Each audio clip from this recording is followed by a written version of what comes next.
salaamaaleykum mbokk yi ñu ngi leen di nuyu bu baax di soit nañu ci numéro bu bees ci seen émission antenne 14 ni ñu ko baaxoo di lundi au vendredi def revue d'analyse ci li nga xam ni mooy actualité ci Sénégal dañu koy daal di doore ci vote bi nga xam ni voté nañu ko projet de loi uniforme portant réglementation de la microfinance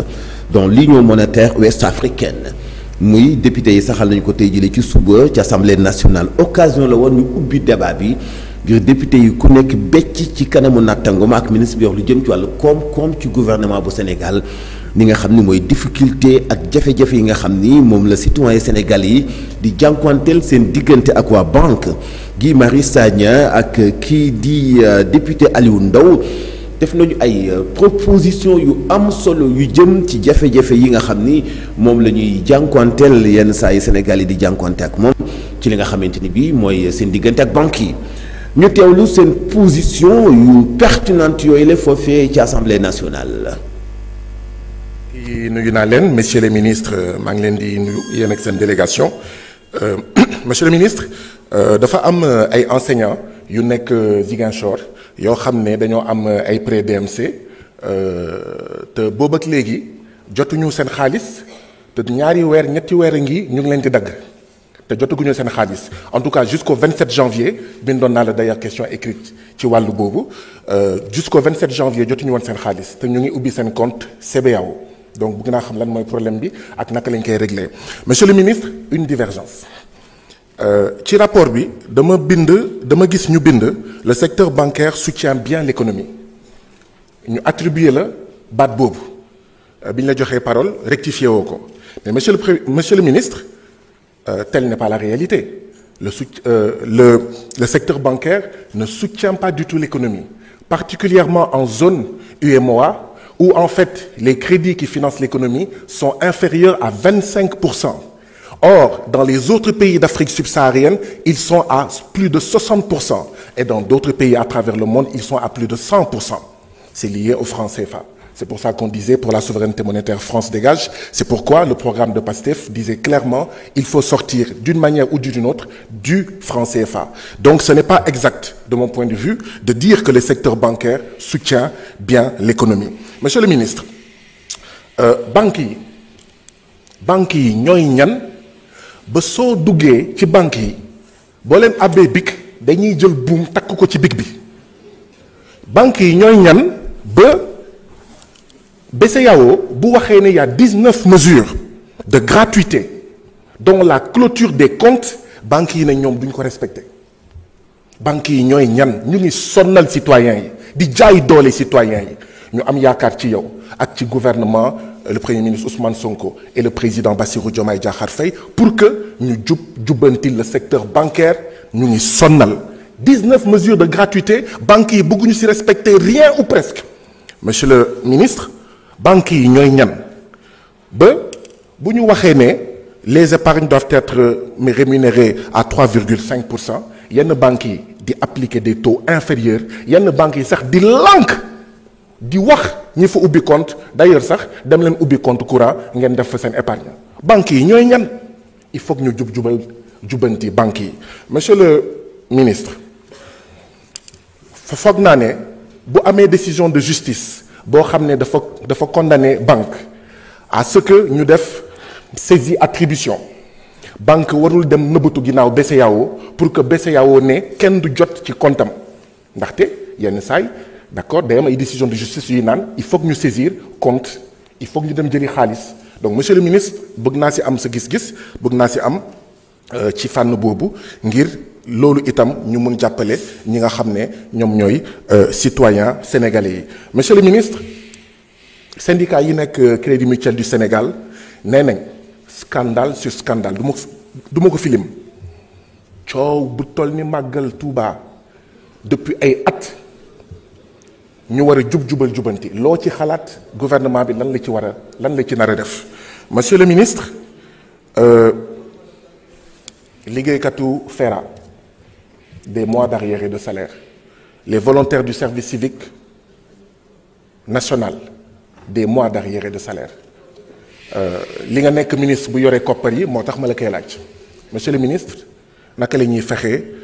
ba fay ñooñu ndaxte sonn nañu ay ndaw lañu te ñu ngi góorgóorlu ay weer a ngi ay at a ngi monsieur le ministre lii yëpp nag day rek justifier li nga xam ne moom mooy lii gouvernement bi jël comme dogal la reddition des comptes depuis tey ci suba ñu ngi wax koppar maa ngi wax mbiru koppar ñu ngi wax koppar pour béykat yi ndaxte gisuñu xaalis ndax dañ fi fekk situation boo xam ne bu lëj ñi koy bañ a dégg président Macky Sall ak ñi mu àndaloon sàcc alalu réew mi il faut de manière intransigeante waaw sàcc dinañ ko fàttali askan wi dinañ xeex ngir jubal jubanti waaye dinañ fàttali lan moo tax affaire bi lëcc monsieur le ministre nous soutenons mais vraiment de manière énergique jubal jubanti bi la reddition des comptes ngir ñoom ñu goxi xaalis bi ñu sàcc te mu war a dugg ci askanu Sénégal je vous remercie. li may njëkk a tàmbale mooy li ñuy wax déclaration de soupçon yi nga xam ne banques yi dañ leen ko teg ak yeneen assujettis li may laaj monsieur le ministre mooy est-ce que banques yi notamment les banques étrangères est-ce que ñu ngi respecter cette obligation de déclaration de soupçon parce que man sama expérience personnelle may na ma gis ay fonds yu am doole lool jaar ci ay banques te banques yi mësuñu ko déclarer des milliards mësuñu ko déclarer beneen bi mooy est-ce que BCEAO pouvoir de sanction bi mu am sur les banques dans ce domaine-là est-ce que mu ngi koy appliquer comme il le faut parce que xam nañ ne blanchiment fi muy ëpp doole mooy les banques dans les banques donc li may laaj mooy est-ce que BCEAO su amee un assujetti notamment une banque importante une banque étrangère bu respecté wul son obligation de déclaration de soupçon est-ce que sanction yi ñu war a jël nañ ko jël à l'endroit de cette banque-là beneen bi mooy le problème des coffres-forts dans les banques ci li ma xam sama expérience l'accès au coffre-fort dans les banques est libre c'est-à-dire que yow su fekkee da nga loué coffre-fort di pour bëgg a dem ci coffre-fort bi agent bi nga xam ne moo yore lieu bi ci bunt bi ngeen di taxawloo moom day taxaw ci bunt bi bàyyi la nga dugg yow donc du ñu xam lu nekk ci coffre-fort yi parce que une histoire récente un dossier récent a montré que découvrir nañ 3,5 milliards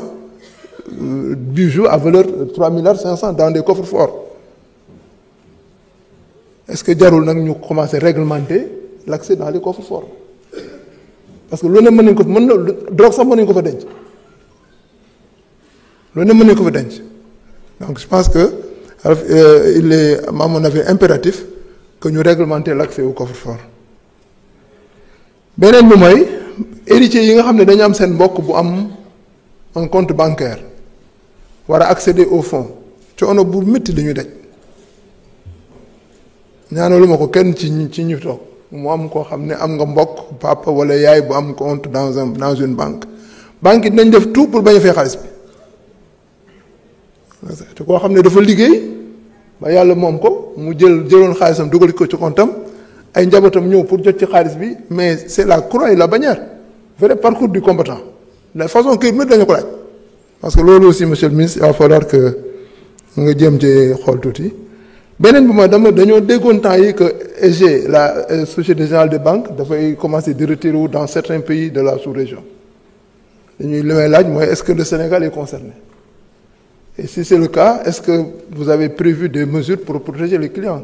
en sachant que la EG a des millions de clients est-ce que duñu xëy rek bàyyi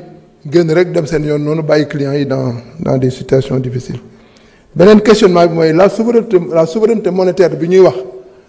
est-ce que c'est compatible avec le fait que les grandes banques qui sont au Sénégal sont détenues par des étrangers et comment comptez-vous vraiment parvenir à cette souveraineté monétaire étant entendu que les plus grandes banques de ce pays sont détenues par des étrangers. voilà muy